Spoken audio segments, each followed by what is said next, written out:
نتوكل عليه. أعوذ بالله من شرور أنفسنا ومن سيئات أعمالنا، من يهده الله فلا مضل له ومن يضلله فلا هادي له، وأشهد أن لا إله إلا الله وحده لا شريك له، وأشهد أن محمدا عبده ورسوله أرسله بشيرا ونذيرا بين يدي الساعة، وأرسل رسوله بالهدى ودين الحق ليظهره على الدين كله ولو كره المشركون. من يطع الله ورسوله فقد رشد واهتدى، ومن يعصهما فإنه قد غوى، وإنه لا يضر إلا نفسه ولا يضر الله شيئا. إن خير الحديث كتاب الله، وخير الهدي هدي محمد صلى الله عليه وسلم، وإن خير الأمور عوازمها، وشر الأمور محدثاتها، كل محدثات بدعة، وكل بدعة ضلالة، وكل ضلالة في النار. أما بعد، قال الله سبحانه وتعالى في محكم القرآن الكريم: وقال ربكم ادعوني استجب لكم إن الذين يستكبرون عن عبادتي سيدخلون جهنم داخلين. وقال رسول الله صلى الله عليه وسلم: الدعاء والعبادة صدق المصطفى صلى الله عليه وسلم، وصدق الله العلي العظيم. My dear brothers and sisters, assalamu alaikum wa rahmatullahi wa barakatuh. I come to you having spent a few blessed days over the last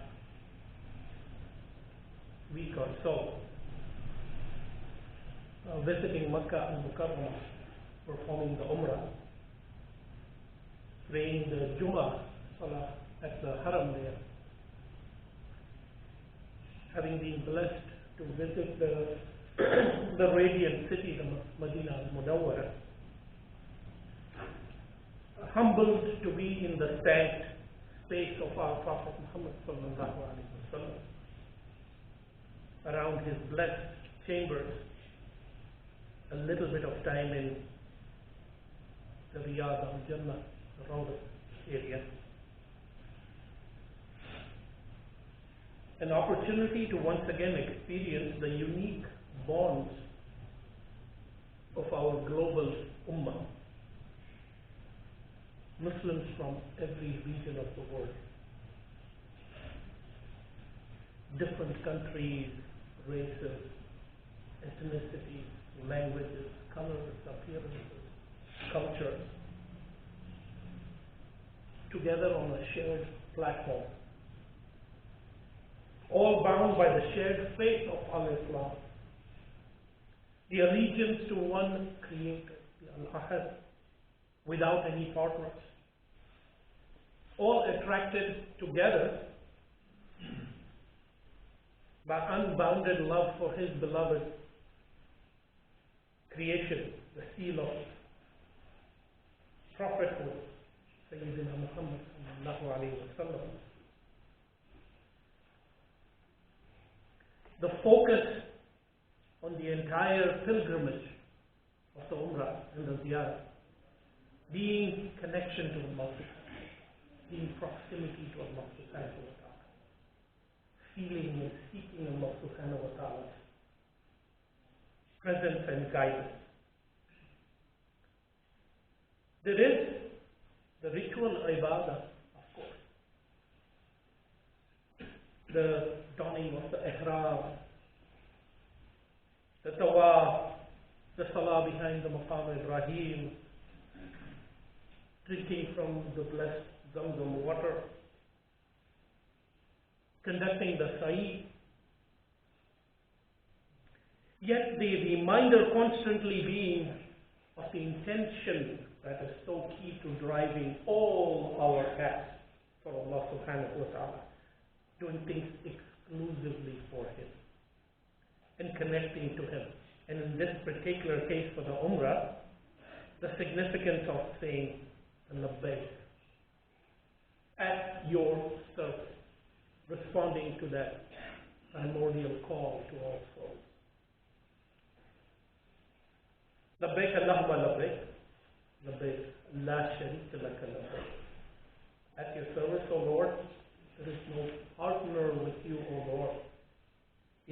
hamd, wa ni'mata laka wal mulk, all praise, all blessings are to your majesty. La sharika lak, no partner with you. And ultimately, seeking, pleading, appealing to Allah subhanahu wa ta'ala. This dua. There was this constant reminder. We were blessed to I would lead a small group of people and teach them through the background and the rituals, doing the elements of the Umrah. And I felt this over decades that I've been blessed to do this. There is this constant questioning of what are the specific du'as to do at a particular time. People say that during tawaf, during other times in Saeed. What happens if I don't know the Arabic and the du'as? And the reminder for all of us that the key is to connect directly with Allah subhanahu wa ta'ala at all times, but especially when He grants you the chance to be a special invited guest into His house. To humble oneself and then to plead and ask, not with a focus on particular language or words, but to ask from our heart, from our soul, knowing that He understands, knowing that He responds. The ayah that I recited is a classic one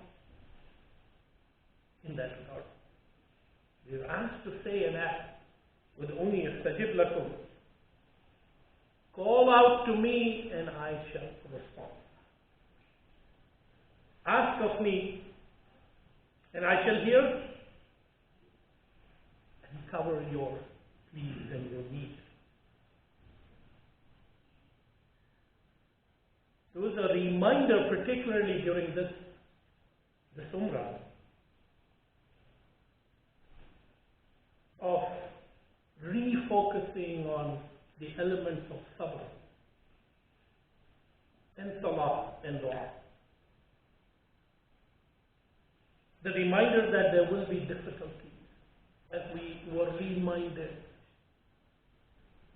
as we went in for this Umrah. Of course, the conditions in Gaza continued to worsen. And then the reminder from Allah subhanahu wa ta'ala, وَاسْتَعِينُوا بِالصَّبْرِ وَالصَّلَاةِ. Seek His help in patience, in sabr, and in salah. And in a particular ayah, وَاسْتَعِينُوا بِالصَّبْرِ وَالصَّلَاةِ وَإِنَّهَا لَكَبِيرَةٌ إِلَّا عَلَى الْخَاشِعِينَ. Seek His patience, seek His help in patience and prayer. Truly we are warned that is hard to do except for the humble mind. The reminder that when you ask of Allah subhanahu wa ta'ala and seek His support, one needs to be humble. One needs to be penitent. One needs to appreciate the majesty of Allah subhanahu wa ta'ala and our nothingness before that. And to bow down out of that penitence and humility and then plead and seek. And the constant reminder about patience in Mecca was crowded. A lot of construction going on. And the tawaf itself at the muta'af, right around the Kaaba, restricted only for those actually in ihram. And there were the tight conditions for doing the tawaf. And then the sa'i, finding space to pray after the tawaf behind the Maqam Ibrahim. Similarly in Medina too, the crowding was heavy. And there was no choice but to go through the pre-planning for the ziyarah, the visit to them, and the rawdah. You simply cannot do that without using the application, the app that they have, the mobile Nusuk app. And you need to book your slot We sin at last. And there were people in our group who simply did not do that, couldn't do it, and they couldn't get to do that. It was unfortunate, yet a reminder of the sabr that is needed. And a reminder of the purpose behind this.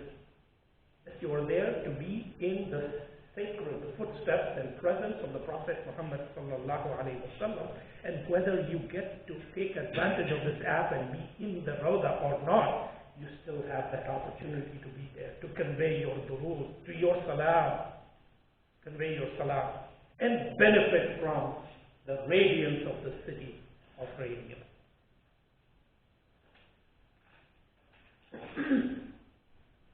The reminder all the time was, as you go through these difficult phases of preparing, going into the Haram, whether it is in Mecca or Medina,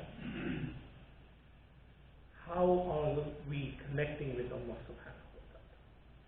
And then how are we appealing and pleading in dua to Him? It was very striking, and all of us who've been there will appreciate this. Every single one of the 2 million or more who may be there at that time, connecting with Allah, making dua from all over, whether it is right there by the Kaaba, those who get the blessing of being close, perhaps touching it, being in the Hijr of Ismail, being able to touch the Yemeni corner, or of course those incredibly blessed to be able to touch or kiss the Hajar al-Aswad. Whether it is standing to drink the Zamzam or the pace of the Sa'id, or throughout the Haram, different places segmented because of the construction, and then outside in the courtyard all around, the courtyard extended for large distances with a marble plate. Around the hotels in contact with the courtyard, the prayer spots, the masajid within there that overlook the Haram and the Kaaba. At all of those areas you see this constant, every single one of the millions of people. Without fail. One objective, one focus. You see them in dua. Hands, face, or relax. But you see them constantly hearing Ya Allah. So, the proximity and connection to Allah subhanahu wa ta'ala remains critical. Whether one is in the Haram of the Kaaba, outside the Haram of Masjid al-Nabawi, or outside, anywhere in those blessed cities, or anywhere in the world as one comes back. That proximity, that connection to Allah subhanahu wa ta'ala remains critical. And that focus on sabr and seeking Allah subhanahu wa ta'ala's help in times of difficulty with turning to salah and dua remains critical. As we see the difficulties around the world, we see the destruction of Gaza continuing. We see the humanitarian crises in so many different parts of the world. Refugee issues in Syria, Yemen, Myanmar, all over. And then we see the humanitarian impact from climate crises in so many places. In particular, recently in Eastern Africa, where over 3 million people have been impacted. In Somalia, Ethiopia, and Kenya, then down Sudan, South Sudan, Burundi, Uganda, destruction of property, crops, infrastructure, livestock, all of that. We are reminded of the power of Allah subhanahu wa ta'ala. We are reminded of the need to have faith and tawakkul in Allah subhanahu wa ta'ala, that His plan accounts for the best for all. We may not be able to see it. We have our role to play. And the commandment from Allah subhanahu wa ta'ala, the commandment that gives the relief and solace, فَإِنَّ مَعَ